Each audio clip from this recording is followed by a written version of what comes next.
Hello students, how are you all? I hope you all are fine and safe at home. Welcome all of you in Hindi class. बच्चों, जैसा कि आप जानते हो पाठ 11 सुख की कुंजी मैंने आपको प्रीवियस वीडियो में करवाया है। ये अच्छे से समझाया भी था। आई होप आपने वीडियो देखा होगा और अच्छे से इस लेसन को समझा होगा। और साथ ही साथ मैंने इसके शब्दार्थ और श्रुतलेख भी करवाए थे, पीडीएफ भी भेजा था मैंने आपको। आई होप आपने कंप्लीट कर लिया होगा। देखिए, ये इसके श्रुतलेख और आगे ये इसके शब्दार्थ, ठीक है।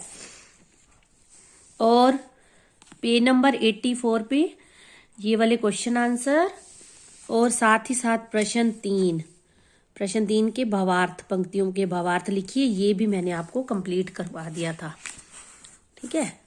अब हम आगे वाला बुकवर्क और प्रश्न उत्तर करेंगे। भाषा ज्ञान हमारा रह गया है। इसमें प्रश्न एक है, जो शब्द समानार्थक नहीं है, समानार्थक मतलब समान अर्थ वाले नहीं है, उस पर गोला लगाइए। अब पहले नंबर पे क्या दिया हुआ है? पेड़। पेड़ के जो समानार्थक शब्द नहीं है उस पे गोला लगाना है हमने। बरगद, बरगद पेड़ का नाम है, ना कि पेड़ का पर्यायवाची शब्द है। समानार्थक शब्द यानी पर्यायवाची शब्द, समान अर्थ वाले शब्द। वृक्ष और तरु ये इसके समानार्थक शब्द है। बरगद इसका समानार्थक शब्द नहीं है, तो हम इस पे गोला लगाएंगे। जंगल, जंगल का समानार्थक शब्द विपिन भी होता है, वन भी होता है, पेड़ नहीं होता, तो इस पे गोला लगाएंगे। नदी का पर्यायवाची समानार्थक शब्द जो है सरिता भी होता है, तटिनी भी होता है, झील नहीं होता, तो इस पे हम गोला लगाएंगे। पर्वत का समानार्थक शब्द पहाड़ भी होता है, शैल भी होता है, ऊंचा नहीं होता, तो हम इस पे गोला लगा देंगे। प्रश्न 2 है, ऐसे शब्द जो बोलने और सुनने में एक जैसे प्रतीत होते हैं। प्रतीत होते हैं मतलब लगते हैं। ऐसे शब्द जो बोलने और सुनने में एक जैसे लगते हैं, परंतु इनकी वर्तनी, वर्तनी यानी लिखने में और अर्थ में बहुत अंतर होता है। बोलने और सुनने में तो एक जैसे लगते हैं, परंतु वर्तनी जब हम इसको लिखते हैं और अर्थ में बहुत अंतर होता है। अब देखिए, सारी और यहां लिखा है साड़ी। बोलने और सुनने में एक जैसे, सारी साड़ी एक जैसे लगभग, लेकिन इनका वर्तनी देखिए, वर्तनी में सारी और यहां साड़ी, ड़, यहां ड़ लिखा है हमने, यहां र लिखा है। और अर्थ देखो बिल्कुल विपरीत, बिल्कुल अलग अर्थ होगा। साड़ी का अर्थ होता है पूरी और साड़ी का अर्थ स्त्रियों की धोती, यानी साड़ी पता है ना आप लोगों को क्या होती है। तो सारी, इनको क्या कहते हैं हम? श्रुति सम भिन्नार्थक शब्द। श्रुति सम, श्रुति का मतलब क्या होता है? सुनना। श्रुति सम, सुनने और बोलने में सम, समान, लेकिन अर्थ में भिन्न। श्रुति सम, श्रुति सुनना, सुनने में समान यानी बोलने और सुनने में समान, और भिन्नार्थक अर्थ में भिन्न शब्द, इनको बोलते हैं। ये इसका प्रयोग है, जो ये इसका अर्थ है। श्रुति सम भिन्नार्थक का अर्थ क्या बन गया? सुनने में समान परंतु भिन्न में अर्थ। जैसे ये उदाहरण हो गया, सारी और साड़ी बोलने और सुनने में लगभग एक जैसे, लेकिन अर्थ में और लिखने में अलग। तो इसको आगे इन्होंने वाक्य में प्रयोग किया हुआ है। वाक्य में हम प्रयोग किसको करेंगे? जो शब्द हैं उन शब्दों को करेंगे, ना कि उनके अर्थ को करेंगे, ठीक है। तो सारी, देखो, सारी धरती मानो जल रही थी। सारी शब्द हमने वाक्य में प्रयोग किया ना, ये वाक्य प्रयोग है। वाक्य बनाना यानी किस शब्द से वाक्य बनाया हमने? सारी। सारी शब्द बीच में आना चाहिए। अब दूसरे वाक्य में साड़ी शब्द आना चाहिए। दीदी लाल रंग की साड़ी पहने हुए थी, ठीक है। अब ये साड़ी शब्द भी इस वाक्य में आ गया ना। अब ऐसे ही कुछ और शब्द दिए हुए हैं जो सुनने और बोलने में लगभग एक जैसे हैं, लेकिन उनका अर्थ जो है अलग है। अब ये क्या लिखा हुआ है? प्रसाद। प्रसाद, आप मंदिरों में जाते हो तो आपको प्रसाद मिलता है ना, ये वो होता है प्रसाद। तो इसका अर्थ होता है कृपा। मतलब भगवान की कृपा होती है तो ही हमें प्रसाद मिलता है ना, प्रसाद। और ये है, देखिए, प्रासाद, प्र के बाद आ की मात्रा, प्रासाद, इसका अर्थ होता है महल या भवन। ठीक है, तो हमने इस प्रसाद को वाक्य में प्रयोग करना है और इस प्रासाद को भी वाक्य में प्रयोग करना है। मुझे माता जी ने प्रसाद दिया, प्रसाद।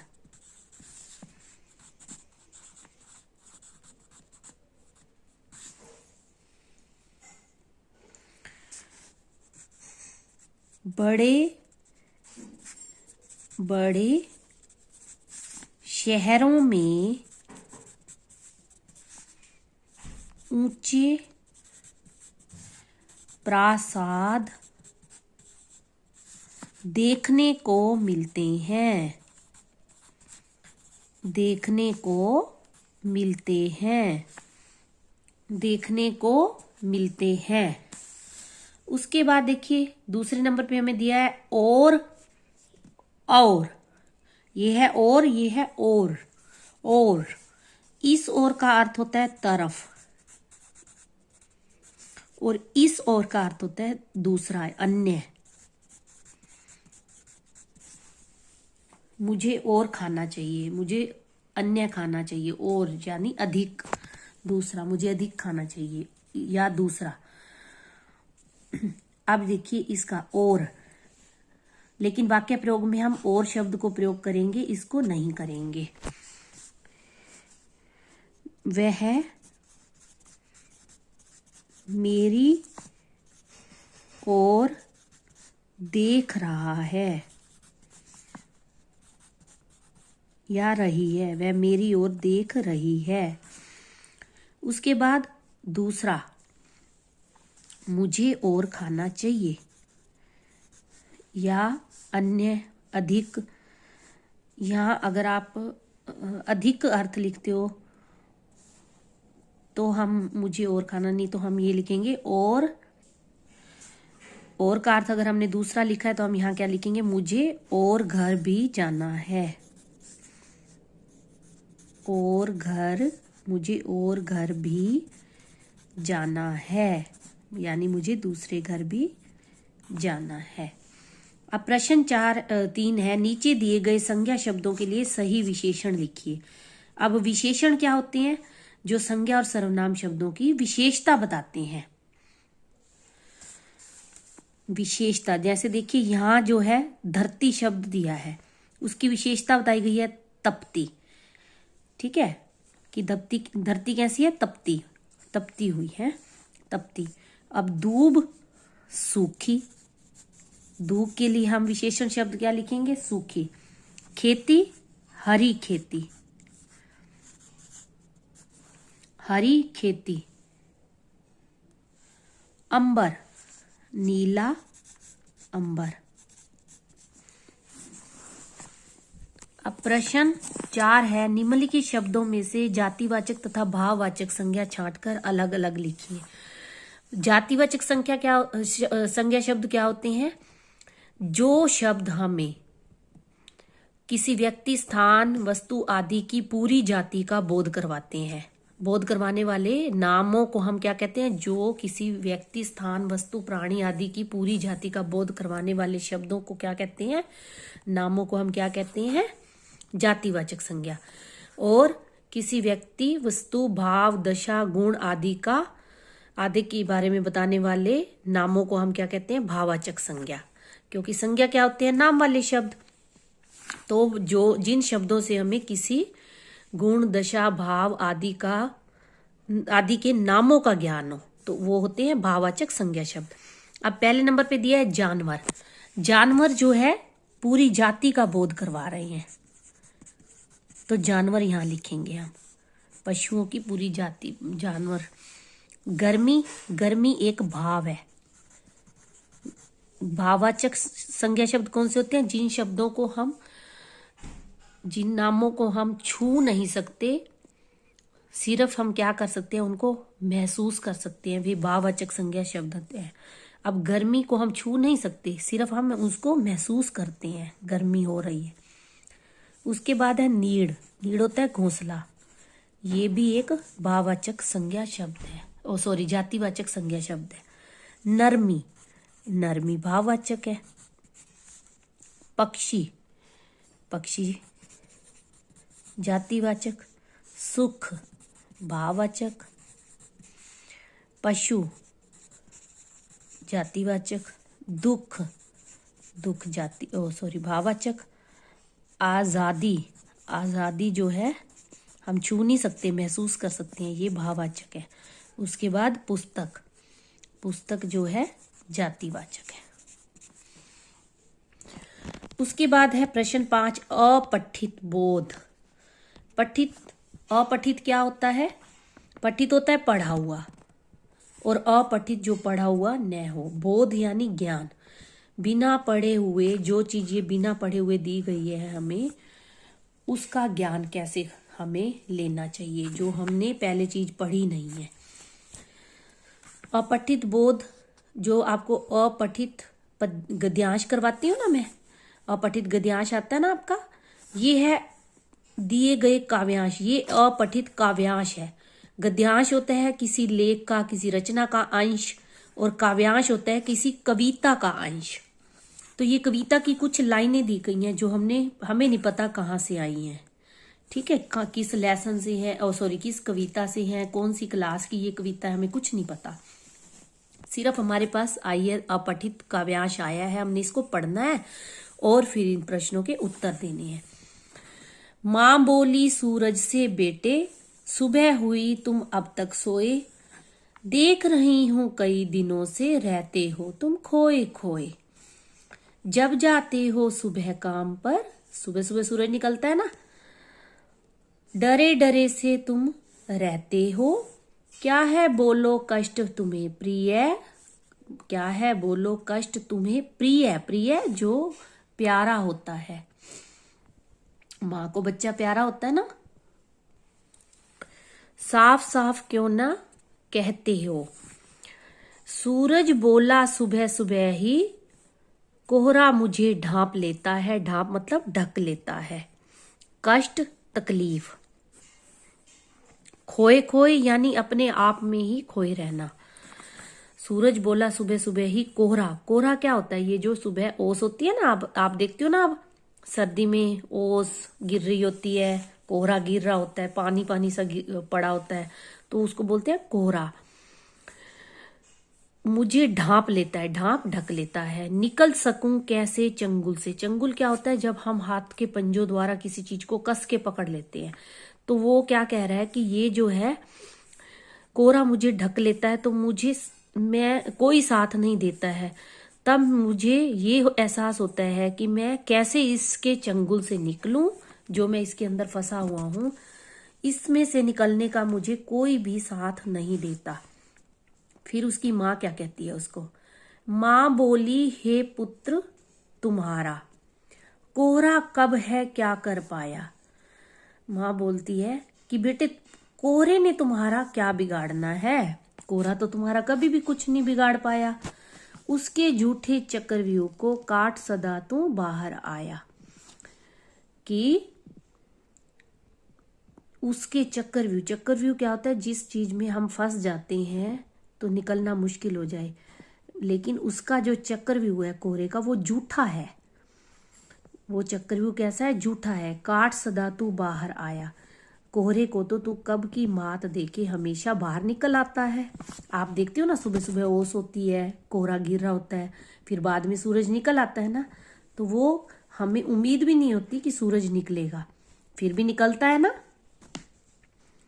तो वो उसको हरा देता है कोहरे को, और खुद विजय प्राप्त करके और बाहर निकल आता है। कवि कोविद, कविद होता है कवि जो कविता लिखता है, और कोविद क्या होता है? जो महान विद्वान, बहुत ही ज्यादा जिसको ज्ञान हो। बच्चे बूढ़े तक लेते सदा नाम है तेरा, सूरज की सभी लोग पूजा करते हैं ना, सुबह उठ के बहुत से लोग इसको जल भी चढ़ाते हैं। तो यही चीज माँ उसको कह रही है कि चाहे कोई कवि है, चाहे कोई विद्वान है, बच्चे हैं, बूढ़े हैं, सभी तेरा नाम लेते हैं। कहते हैं सूरज आया तो भाग गया है दूर अंधेरा। सारे क्या कहते हैं कि सूरज आया है, आ गया है, अब तो अंधेरा दूर भाग जाएगा, अंधकार जो है दूर भाग जाएगा। निश्चिंत होकर कूद जंग में।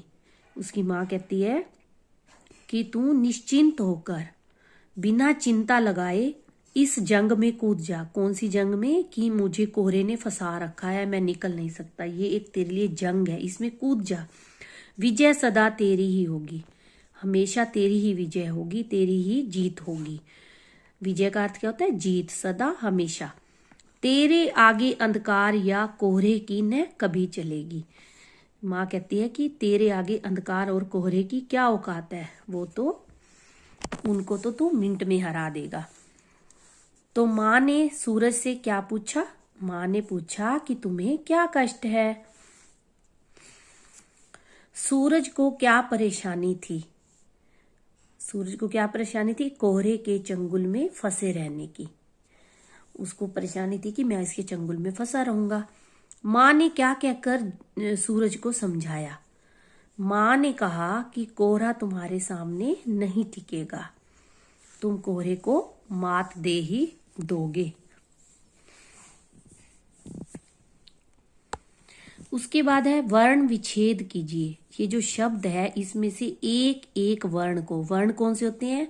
स्वर और व्यंजन दोनों ही वर्ण कहलाते हैं। अ आ ई स्वर, क ख ग ग ये सारे व्यंजन, ये सारे चीजें क ख ग अ आ ये सारे क्या कहलाते हैं? वर्ण। तो हमने इसमें जितने भी वर्ण छुपे हुए हैं इस शब्द में उनको अलग करना है हमने। अब यहाँ देखिए, सबसे पहले हम पढ़ेंगे इसको प्रिय। किसकी आवाज आ रही है पहले? सबसे प की, तो प्रिय, परिय, और ये आवाज आ रही है ना। तो यहाँ प में जो र लगा हुआ है ये प के पैर में लगा हुआ है, ये आधा माना जाता है।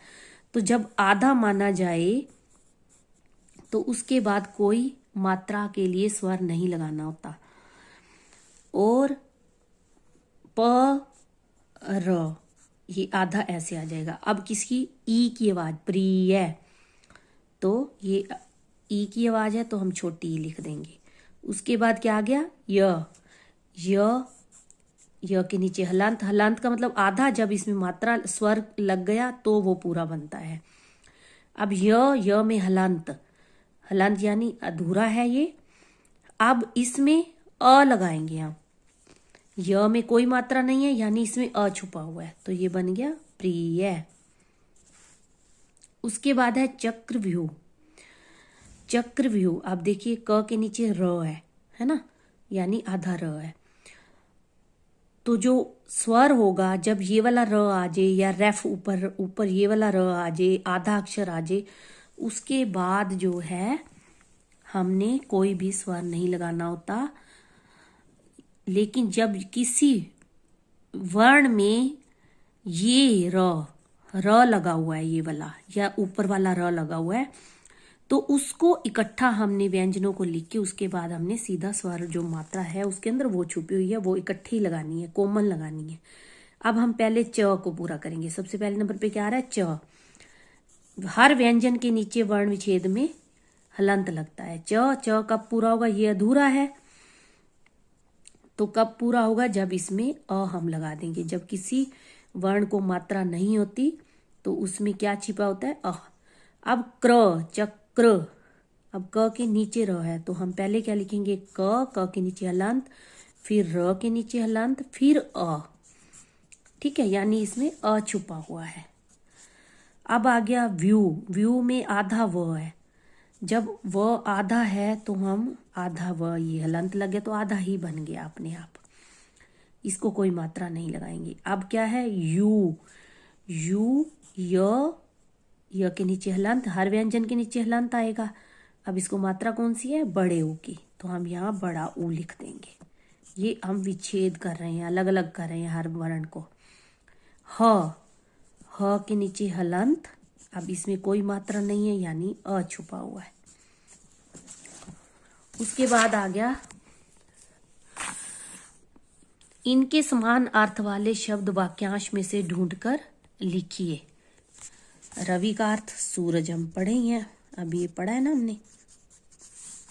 तन्या का अर्थ वैसे बेटा भी होता है पुत्र भी होता है, तो इस वाक्य में काव्यांश में जो शब्द है वो लिखना है। काव्यांश में पुत्र शब्द आया ना तो पुत्र लिखेंगे। जननी, जननी का अर्थ काव्यांश में माँ आया है, काव्यांश वाला हमने लिखना है ना। तम, तम होता है अंधेरा अंधकार, तो काव्यांश में क्या आया है, अंधेरा शब्द आया है। हम अंधेरा शब्द। चलिए अब हम करेंगे इसके प्रश्न उत्तर। प्रश्न 1 है, धरती पर गर्मी का कैसा प्रभाव पड़ता है। धरती पर गर्मी का कैसा प्रभाव पड़ता है। गर्मी के कारण धरती तपने लगती है और धरती का कण कण ऐसे लगता है मानो अंगारे बरस रहे हों। गर्मी के कारण धरती तपने लगती है और धरती का कण कण ऐसे लगता है मानो अंगारे बरस रहे हों।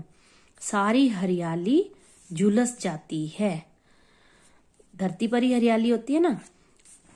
उसके बाद प्रश्न 2 है, सुख किसे मिलता है। जो मनुष्य कष्ट झेलता है तथा कड़ी मेहनत करता है उसे ही सुख मिलता है। प्रश्न 3 है, गर्मी का प्रभाव। कष्ट क्या होता है, तकलीफ। कड़ी बहुत ज्यादा दिल से, जो कड़ी मेहनत दिल से करने वाली मेहनत, लगन से की गई मेहनत। गर्मी का प्रभाव पशु पक्षियों पर कैसा पड़ता है। गर्मी के कारण पशु पक्षियों की हालत बुरी हो जाती है। पक्षी घोंसलों में छिप जाते हैं तथा सभी पशु गर्मी के कारण हाँफने लगते हैं। उन्हें सांस लेने में भी कठिनाई होने लगती है, मुश्किल होने लगती है। तो बच्चों, पहले ही वीडियो ये लंबा हो गया, आपने ये काम अच्छे से कंप्लीट करना है। Okay, take care.